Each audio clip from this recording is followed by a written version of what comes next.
ортаны сөз еткенде біз ақындарды бөліп атаймыз. Өйткені Абайдың нағыз ақын болып қалыптасуына сол заманның сөзге ұста биі мен шешені, өлеңге жақын жыршысы айтарлықтай ықпал етті дегенімізбен, негізгі нәр сөз патшасының иелері ақындардан келген.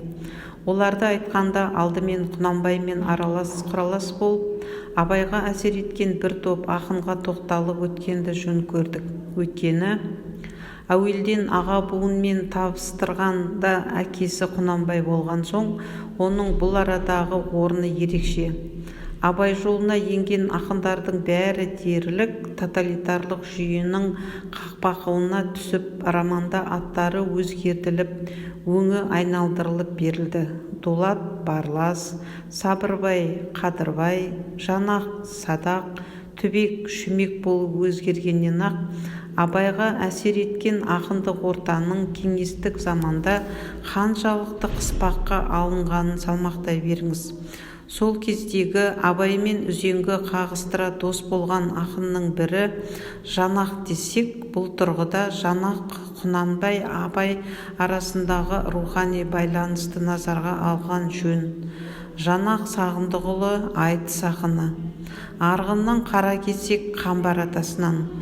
Құнанбай мен Жанақ арасындағы байланысты дәлелдейтін хатқа түскен құжат поляк зерттеуші Янушкевичтің еңбегінде кездеседі.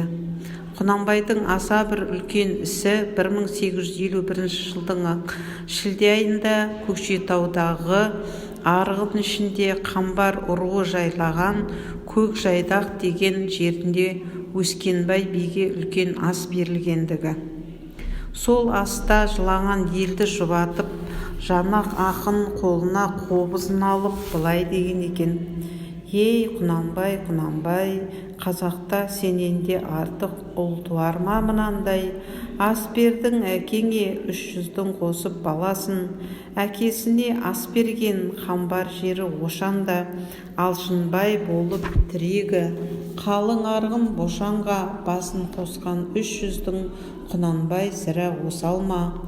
Бақ қонар таудай басыңа әмірші болып қашанда, Құнанбайдай ұл туып өз әкеме ас берсем, тобықтының баласы-ау, жылайда беріп қайтесің, топырағы торқа болсын да». Жоғарыда айтқандай, Мұхтар Әуезов эпопеяда атын Садақ деп өзгертіп қойған жоқ.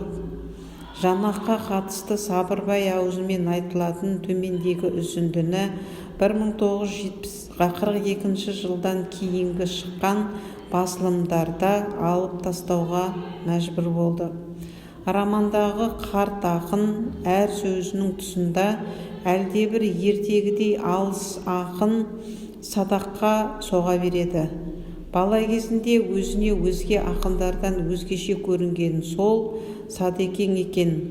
Көргені мен білгені ұшан теңіз, ол кісінің айтқаны мен жеткізгенінің мың да бірін білмейміз. Тегін емес, кеудесінен нұр саулаған ақын сол еді жарықтық деп Сабырбай айтқан екен. Садақ Қыдырбайдың айтуында жай ақын емес, өзінше бір көреген жан сияқты деген жерден Әуезовтің Жанақ туралы айтпақ бір әңгімесі үзілген. Кейінгі басылымдарда жоқ Жанақ туралы әңгіменің төркіні төмендегідей: Найман ішінде бір тойға келген Жанақтың атына бір даукес жабысып, алдын ала есінеген аттың таңдайындағы меңді көріп алған ол куәлікке сол белгіні айтып, атын иемденіп кетеді. Жанақ атының ерін алып жатып, жанын берген Жанақтың шұбарын жер, мына адам бұл шұбарды менікі дер.